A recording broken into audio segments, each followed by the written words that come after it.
Okay, so a little bit about what I mentioned in this first Walking and Talking with Ashlyn videos, which was the difference between openness and vulnerability. This is something I've thought about a lot. So I think a lot of times in our journeys towards, I don't know, self-actualizing, is that what I want to say? I don't know, to becoming the best versions of ourselves. The first step is, of course, acknowledging what we are not so good at and what we need to work on. And then usually step 1.5 is finding ways to trick ourselves into thinking that we have dealt with that issue when, realistically, we haven't.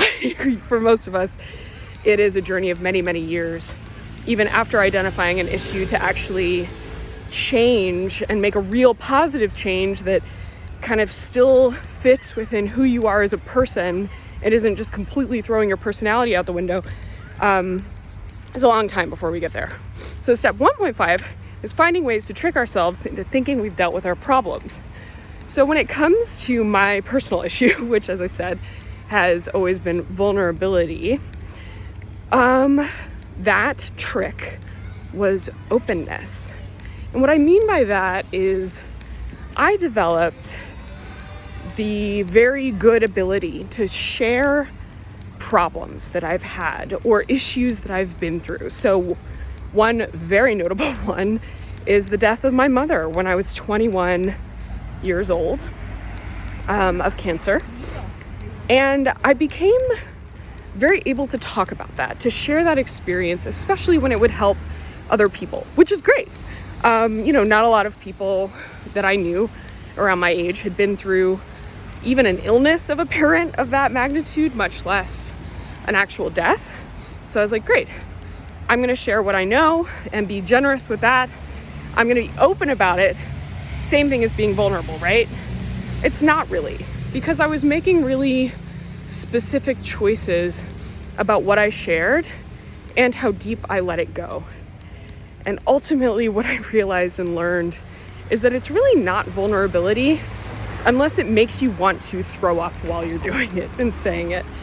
And that doesn't have to equate to the supposed depth or seriousness of the problem. So for example, for me, openness was talking about my mother's death and how it affected me and how I behaved after it and during it and all of those things in my healing journey.